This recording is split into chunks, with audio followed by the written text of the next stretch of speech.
All right, guys. Our next guest was the longtime host of the Luke Thomas Show until recently when he made his huge move to CBS Sports. That makes him on CBS, Showtime for Morning Combat, and of course his famous live chat. And he's here today to help us preview UFC 253 Adesanya versus Costa. The one and only Luke Thomas, straight out of his hotel room in Connecticut, as he's about to preview the Charlo Brothers pay-per-view this coming weekend. Welcome back to the show, man. How's life? I'm glad to be here, gentlemen. Thank you for having me. You're looking very sharp, Luke, in those glasses. And before we break down the fights itself, we just want to say a big congratulations to you, man, for the big move to CBS. We were lucky enough to visit the series studios in New York when you were there, and everybody was fantastic. But what's it like being for you to, go to CBS so far? And what are you most excited for? And I suppose, what can fans really look forward to with this big change? What am I most excited for? That's interesting. I would say I'm most excited about just getting an elevated profile. I think that's going to take some time to work itself out, but I think the things that CBS is telling me and the kind of content they want me to do is going to put me in a position. It's not always just about like, oh, more people will see you, but it certainly helps that, to the extent you can get that maximized, it puts you in a better spot. I think doing the kind of content that I would more readily want to do. I really got burned out on interviews. I realized I don't like playing the game everyone's different. If you guys like doing it, it's okay, but it's just not, I'm not saying it's not for me. I will still do them, but just not very often. Because all I ever really wanted to do was to be an analyst, both of the business and then of the sport itself and that kind of a thing. And this puts me a lot closer to that. And obviously, I'll be making I told you guys on your show, I'm going to actually be on television with boxing before I am with MMA. 15 years in the trenches, and boxing came calling first. So, getting an opportunity to do things I feel like I've worked a long time for.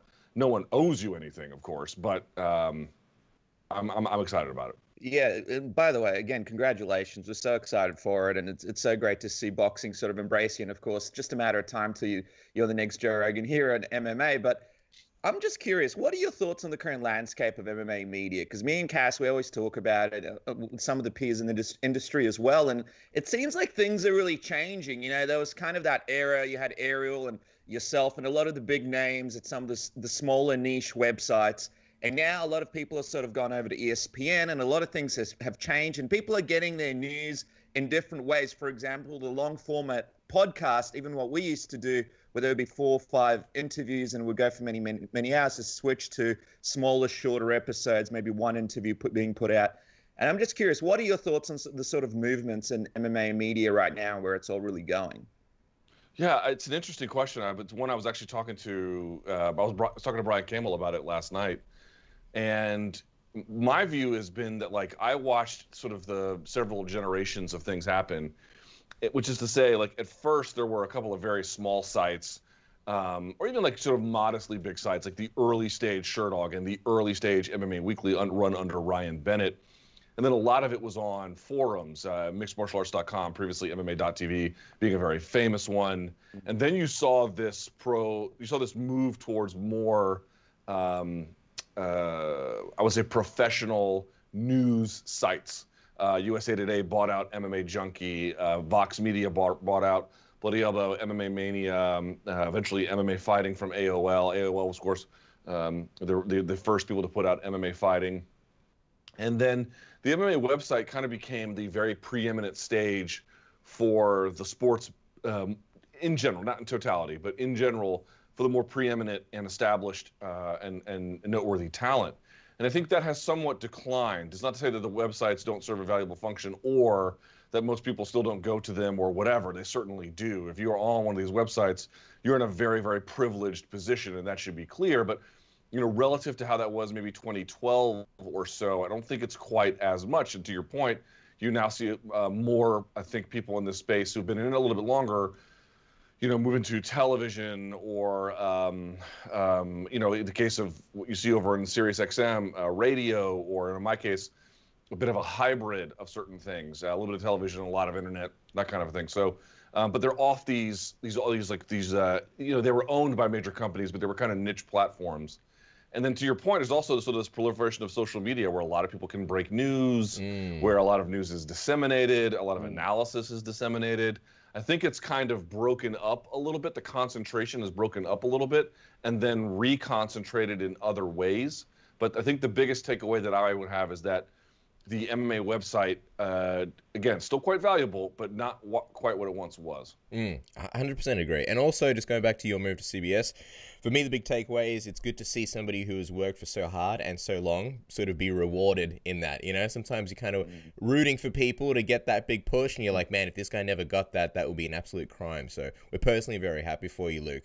All right, looking at Adesanya versus Costa, we have to address this interaction they shared in the Abu Dhabi hallway where they kind of sized each other up and sort of joked around. And, you know, they were very cordial. I'm curious, what did you make of it? I know when I first saw it, I was like, what the fuck is this? This meant to be bad blood. What is going on? They're touching shoulders. I was like, I'm not happy about this. Been lied to. I don't like it at all. And then I rewatched it. And I was like, actually, no, you know what? There was kind of some tension. There was a little bit of like both guys trying to alpha male each other. Israel maybe trying to big brother Costa. But it just seemed so weird. And I thought, you know, I was looking forward to if they were going to do a presser or weigh-ins, that moment where like, oh my God, they finally came face to face. I just didn't expect it like this. And I wonder what you made of it. Should that video have even been released? I wonder if Dana White was just like, oh, what are you doing releasing a video like this where we're marketing this around bad blood? And I wonder if you think, you know, this does anything mentally for either guy, whether, you know, Paulo Costa had that, I don't know, this mystique about him of, you know, that has gone out the window now that he's come face to face with Israel Adesanya. No, I don't think so. I mean, you know, I've watched all of his fights in the UFC in preparation for Saturday, and there are several times where where Costa has opponents that he, you know, helped up off the canvas or shook hands with or hugged with or had positive things to say about.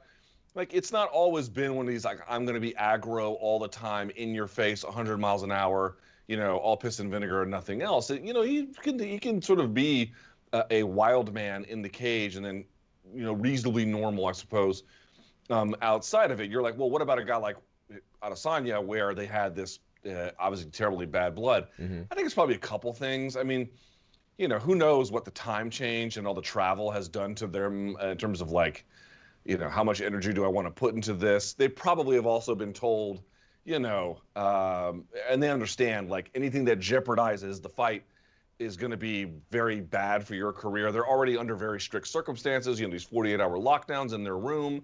Maybe that plays a role. But honestly, the thing I think about it most is they didn't want to be the guy to lose their cool in front of the other guy. They both kind of wanted to play it cool. And then it just sort of worked out the way that it did, which everyone was like, I thought you guys hated each other. But between all those other factors that I mentioned, and then just, you know, realizing you've said everything you could possibly say about this guy. You've done every interview you could possibly do on either side, in Portuguese and in English for Borrachinha, and then certainly, you know, whether it's Kiwi press, Australian press, American press, whatever.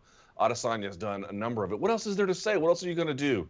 You know, I mean, do we have to, like, sit here and have shoving matches every time people pass each other in the hallway? Yes. These guys are established. No, just kidding. Well, Adesanya much more so, but, you know, it's like, dude, here's the thing. Does anybody actually think the fight is going to be different as a consequence? I couldn't imagine arguing that position. It's going to be as intense and brutal as it ever was. So a funny curiosity is what I would say, but not much more than that. It's funny because it almost reminds me a little bit of back in the day when some people still thought pro wrestling was real. And there was that one incident where they called the Iron Sheik, I think, with Jim Duggan, in a DUI with a big bowl of cocaine. And they were both playing a good guy and a bad guy. And that's the storyline together. And that blew people's minds. And I think people think back to that moment in Melbourne, you know, when Israel's on the cage doing the Stone Cold double fingers.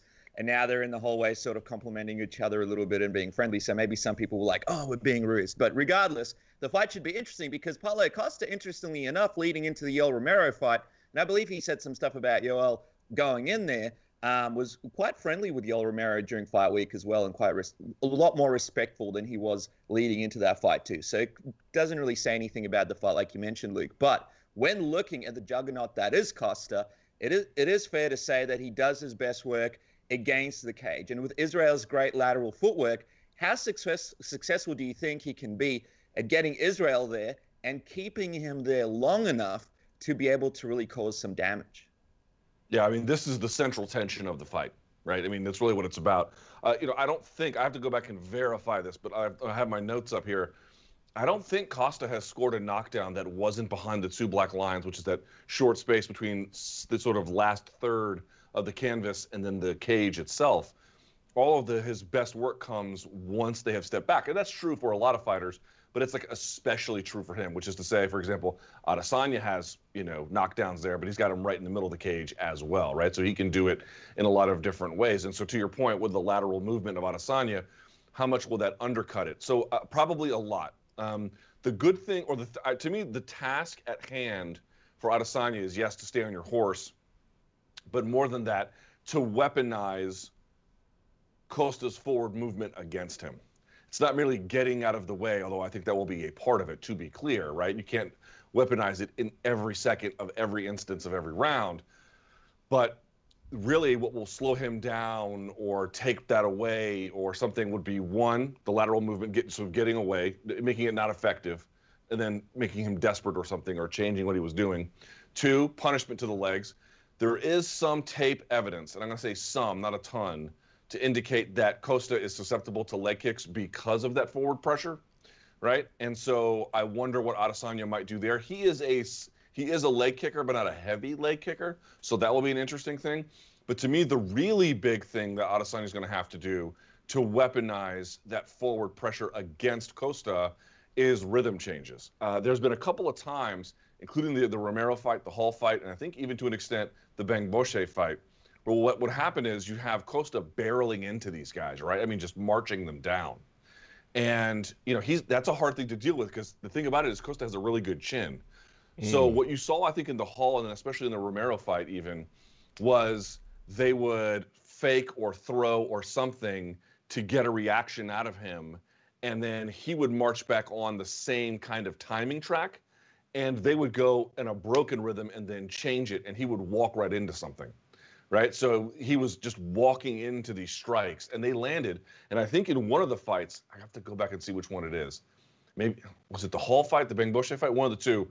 He gets dropped as a consequence. Now, he immediately recovered, so it wasn't a thing. But, the best kind of strikes are the ones they don't see coming. If he can sit there and wait on you and then cover up, those are going to be harder strikes to land. But if he's barreling into you and you're switching on a broken rhythm and he just marches into a punch that he did not anticipate coming because his timing wouldn't let him, those are going to land with more authority. So, yes, the lateral movement to me is going to be a key.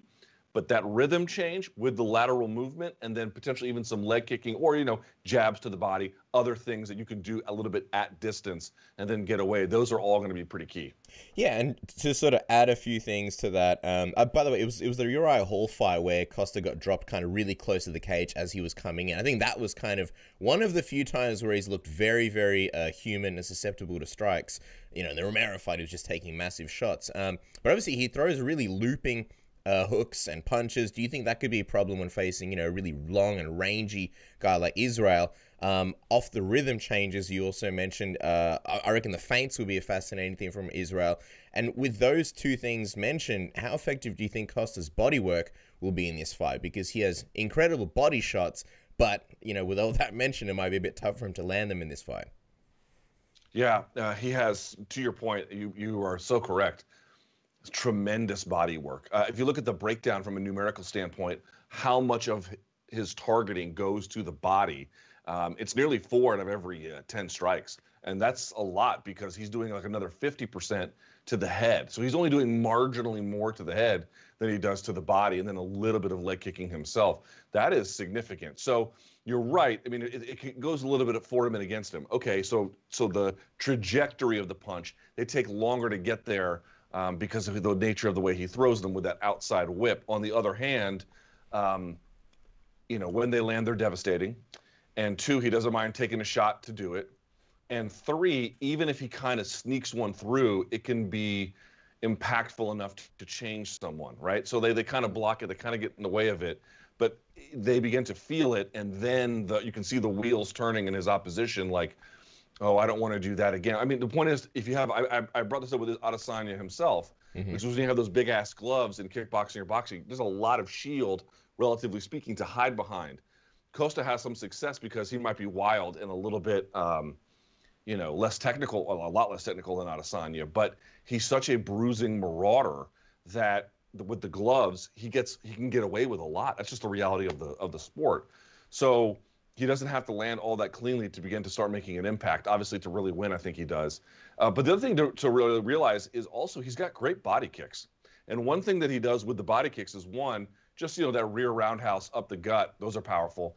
A lot of times he'll throw certain kicks to steer you into one of his punches.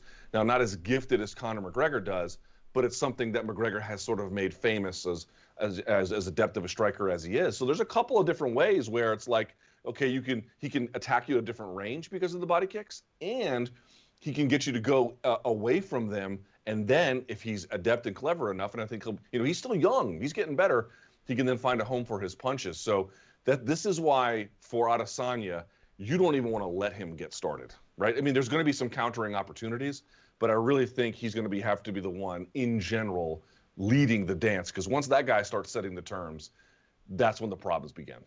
And, for the people out there who believe that, because Kelvin was able to catch Israel multiple times and Costa will be able to do so too and finish him, what do you make of that theory? And do you think Israel has fixed those mistakes? And what exactly were they? Because it's interesting to also note that in the Yoel Romero fight, we also saw the moment when Yoel was able to land a strike. It kind of changed things a little bit for Israel and his game plan too. So a lot of people are wondering what's going to happen if Costa starts landing those shots as well. I think it's a great question. I mean, what went wrong? Not a whole lot. I mean, the big difference is that Adesanya was intentionally waiting on him, right? There were moments where, yes, Adesanya is using feints and fakes to try and disrupt him and all that kind of stuff. He wasn't waiting on him just like, I'm going to sit here and just wait till he gets close. I don't mean it in that sense. But there are times when you can see him wait for Gastelum to get close before he would pop him, right? Remember, he doesn't just hope and throw or aim or hope and throw or throw and hope or whatever it is. He aims and fires. So he wanted to wait for certain kinds of distances or looks before he pulled the trigger. Now, that got him into a little bit of trouble because in that particular fight, that's like the best head movement Gastelum's ever shown. I mean, he was really weaving in there and then finding his way inside. It was actually pretty clever and a great demonstration of skill. I don't think he's going to be doing quite as much waiting around this time. I think he'll be a lot more proactive with all the things we've mentioned, movement, leg kicks potentially. You might see a lot of teeps up the gut. That might be something you see a lot of as well. And then the various other tricks to manage how he gets brought to him rather than just sort of a little bit more, he's just a little bit more idle in that particular case. And then remember, if he does get close and it's not against the fence line, Adesanya has a fantastic clinch too. Now, you would not want your back along the fence. That would be very bad.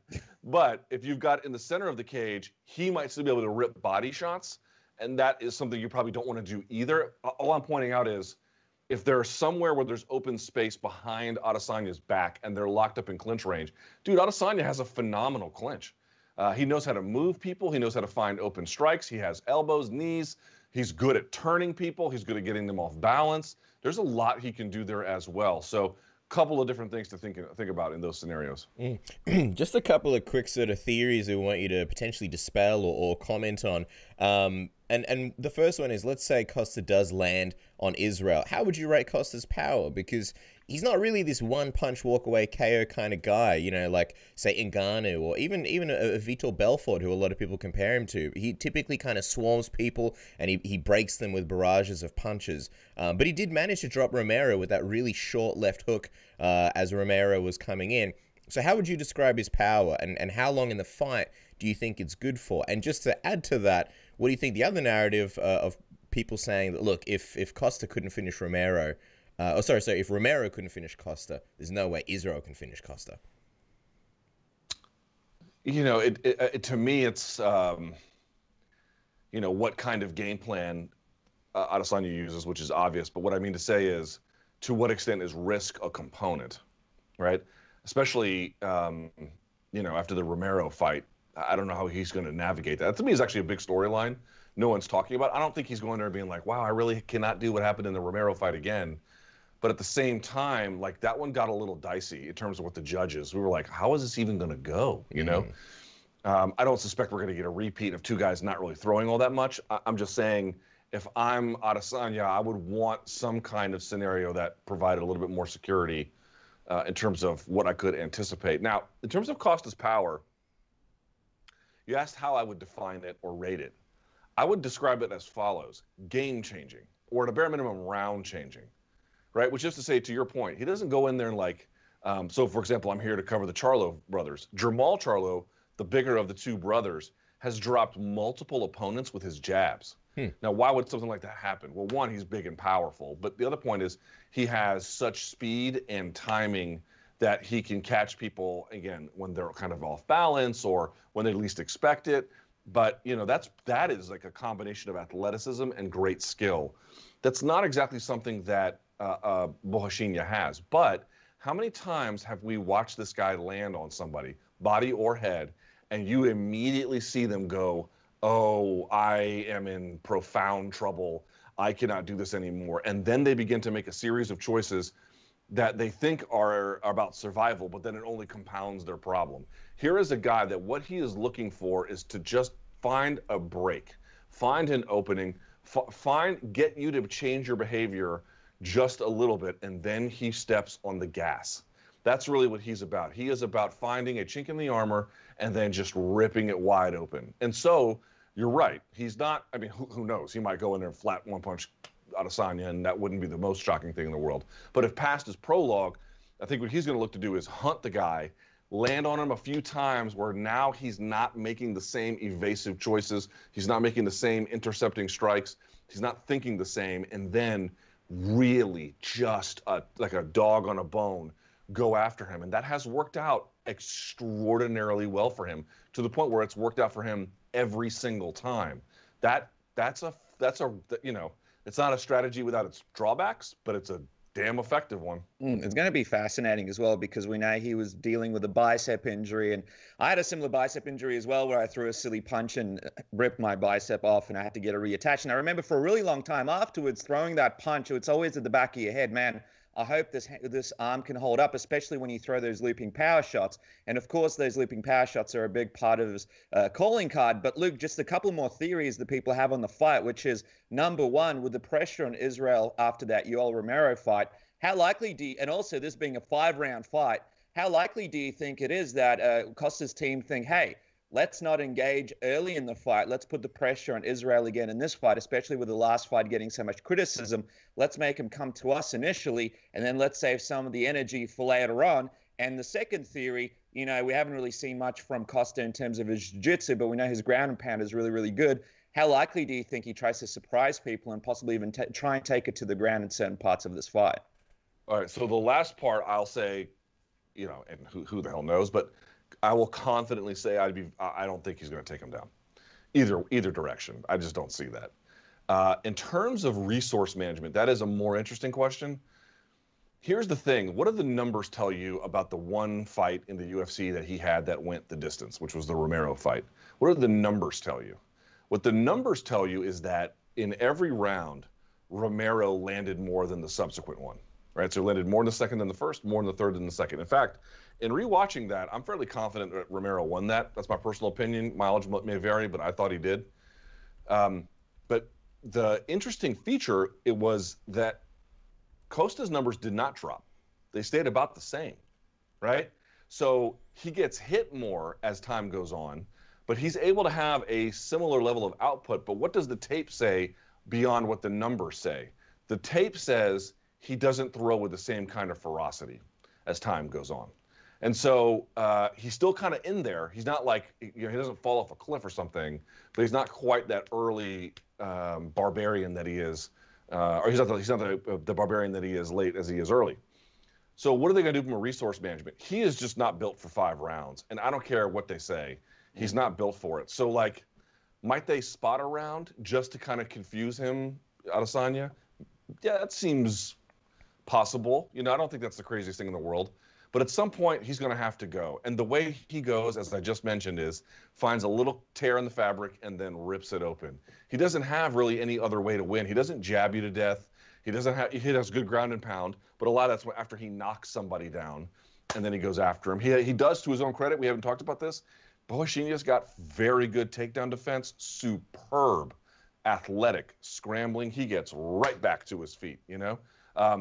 Pretty amazing. So, like, if I'm Adesanya, you can drain the guy that way, but he's really good at getting up there. And it's not, you're going to drain yourself a lot in doing that. So I tend to think that the likeliest scenario is you might have a bit of a feeling out period. That part might be true. But once it gets going, there's going to be no looking back for him. He cannot conserve his resources and win. He has to hit the gas pedal at the maximum level to win. And there's just no other way. Get rich or die trying. That's it. Get rich or die trying. I love it. I think there's a lot of factors here, man, on Israel's side. I made a prediction on a different video for BeyondTheGame.tv, and I believe Israel will finish him hopefully like second, third round. Not hopefully. I think in the second, third round. Hopefully so that I can look like a genius. Whoops. But what is your pick, Luke? If someone had a gun to your head and said, I'm going to take those brand spanking new spectacles off you if you don't give me a pick, what do you think? Who are you leaning towards? I'm going to say this. I'm going to go for Adesanya. I think probably later, probably championship rounds, where Costa's never been. Think about that, right? What's he look like in the fourth round? He's probably going to fall off a cliff, unless he spots in the first. But then by the fifth, he's going to have a lot of issues. And remember, they're going to be fighting at a weird time. Which will probably have an impact up and down the card, but still one thing to consider. I just want to be clear about something. I'm definitively picking him, Adesanya, to win. I just feel like he's got too many ways to win. He's too clever. It is the bigger cage, which I know he dismissed on your show as well as mine.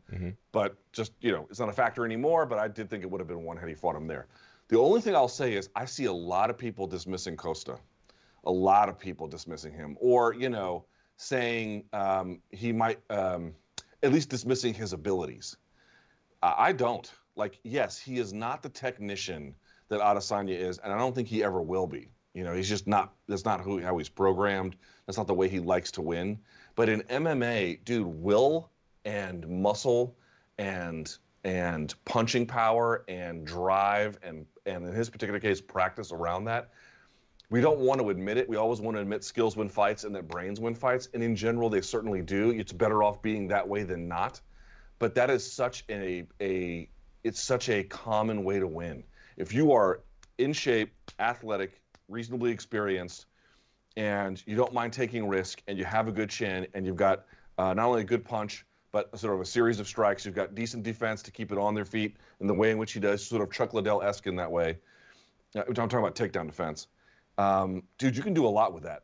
You can absolutely do a lot with that. Remember, even if Adesanya is better, the question is if they fought 100 times, how many times would he win? 51, 60, 70? Okay, let's say 75. He wins 75. That means 25 times Costa would get his hand raised. Is it this time that happens? It doesn't mean it happens after the first 75. It can happen at any point.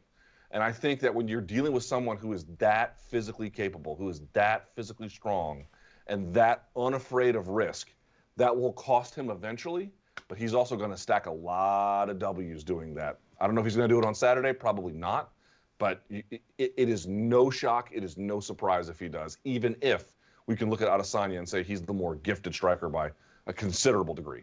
Absolutely, Luke. And of course, this is a man who's in his prime, and with a style like his, you might think, as he gets older, as he slows down, as all the injuries pop up, it might not work out as well. But right now, he's undefeated and in his prime, so you would think the most dangerous he's ever been. It's going to be 100%. And it's funny because you could almost say that about both guys, with Israel's speed and his technique and the way people change when they decline. But anyway, a lot of questions are going to hopefully be answered this weekend. Follow the man on Twitter and social media at LThomasNews. Of course, at Morning Combat, the brand spanking new account. Make sure to give it some love. And of course, Morning Combat every Monday, 11 a.m. Eastern, which we've done the maths, and that is 1 a.m. Tuesday nights here in Australia. Luke pumping out just fantastic content, and we look forward to your coverage this weekend with the Charlo brothers fight, and just in general, man, everything on CBS Sports that you'll be doing.